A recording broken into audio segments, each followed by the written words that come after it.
Inilah kisah sahabat Rasulullah yang jenazahnya dilindungi lebah. Abu Hurairah radhiyallahu anhu meriwayatkan kisah penuh keberanian. Suatu hari Rasulullah sallallahu alaihi wasallam mengutus 10 orang sahabat sebagai mata-mata ke daerah Hudah antara Asafan dan Makkah. Misi itu dipimpin oleh Hashim bin Sabit al-Ansyari. Mereka tiba di wilayah Bani Luhayan dari suku Hudhail. Namun keberadaan mereka diketahui. 100 pemanah dikirim untuk memburu mereka. Jejak mereka terendus lewat sisa biji kurma yang hanya tumbuh di Madinah. Menyadari bahaya, Hashim dan rombongannya berlindung di kebun. Bani Luhayan mengepung dan membujuk, "Turunlah, kami tidak akan membunuh kalian." Hashim menolak tegas, "Aku tidak akan menyerahkan diriku kepada orang kafir." Ia pun berdoa, "Ya Allah, sampaikan berita kami pada nabimu." Serangan pun terjadi. Hashim gugur sebagai syuhada. Tersisa 3 orang, Hubaib, Zaid bin Dasinah, dan 1 lainnya. Mereka sempat menyerah, namun salah satu dibunuh setelah diikat. Sebelum wafat ia berkata, "Aku tidak akan tunduk setelah melihat sahabat-sahabatku wafat mulia." Hubaib dan Zaid ditawan dan dijual. Hubaib dibeli oleh keluarga Al-Harits bin Amr yang ingin membalas dendam karena Al-Harits gugur di tangan Hubaib pada perang Badar.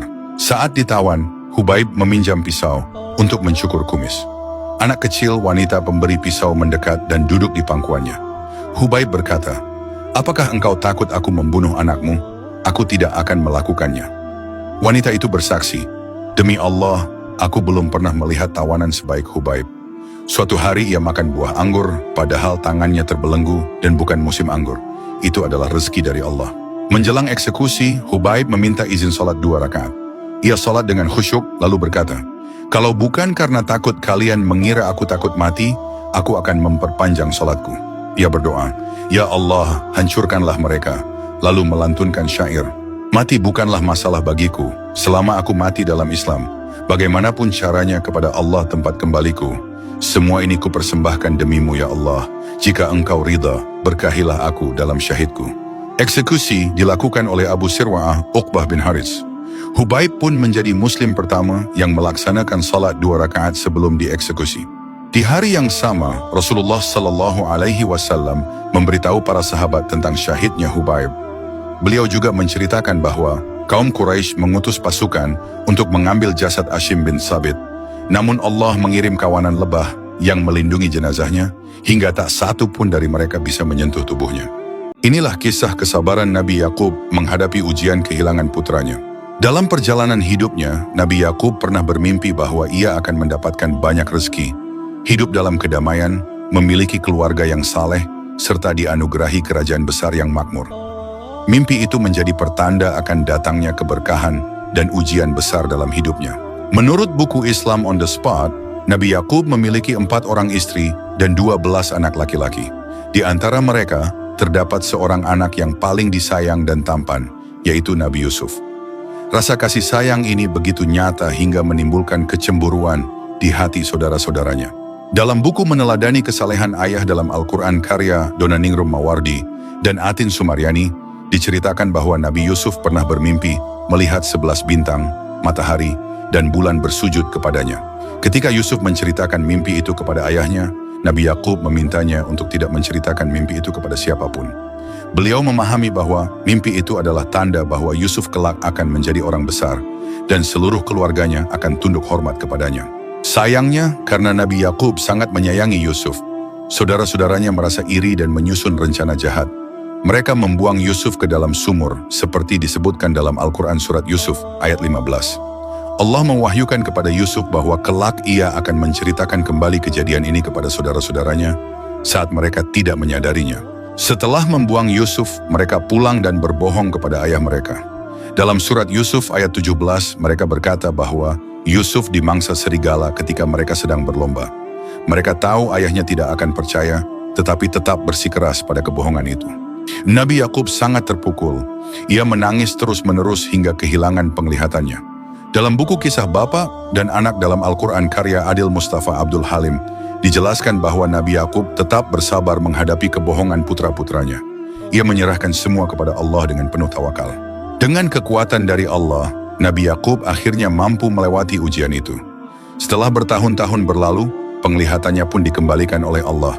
Ia juga akhirnya mengetahui bahwa Yusuf masih hidup dan menjadi seorang pemimpin di Mesir. Saat itu Nabi Yakub memohonkan ampun kepada Allah atas kesalahan putra-putranya. Dalam surat Yusuf ayat 98, beliau berkata, "Aku akan memohonkan ampunan bagimu kepada Tuhanku. Sesungguhnya Dia Maha Pengampun lagi Maha Penyayang."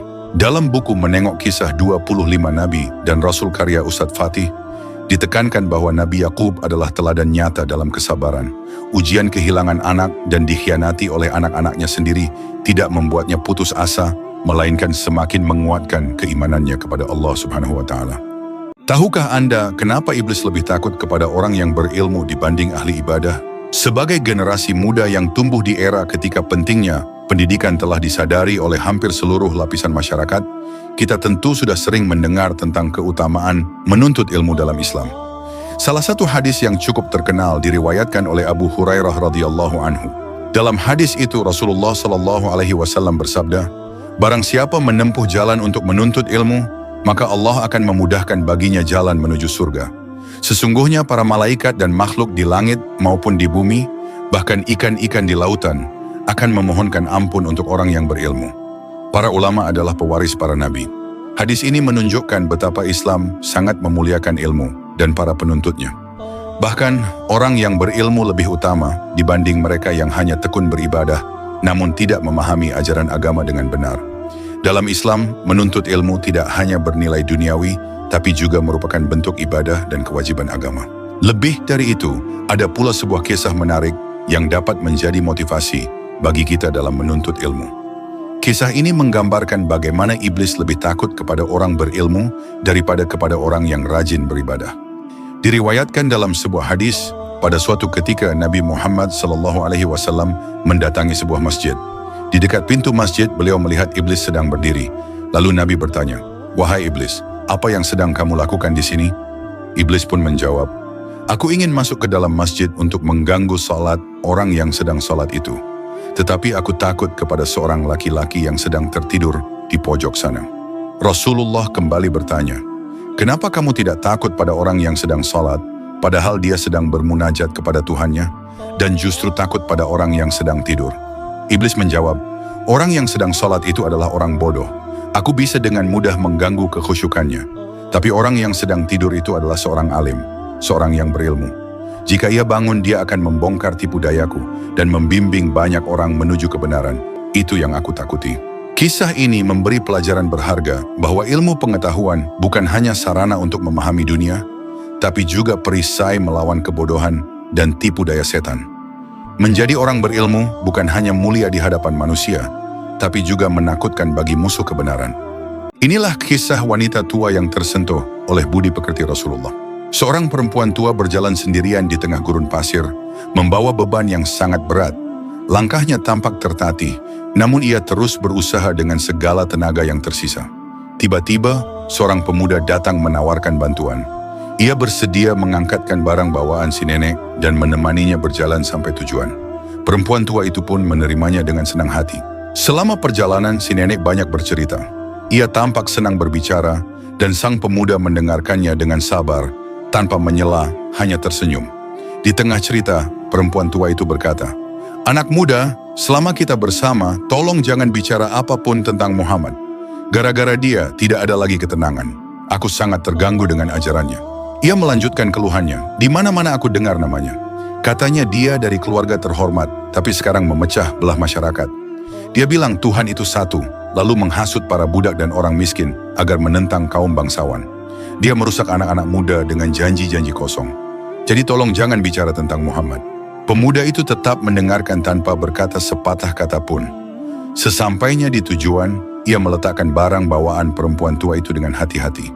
Nenek itu tersenyum dan berkata, "Terima kasih anak muda, kamu sangat baik. Jarang aku bertemu orang sepertimu. Tapi izinkan aku memberimu satu nasihat terakhir. Jauhilah Muhammad. Jangan dengarkan ucapannya, karena itu hanya akan membawamu pada masalah." Ketika pemuda itu hendak pergi, perempuan tua itu memanggilnya.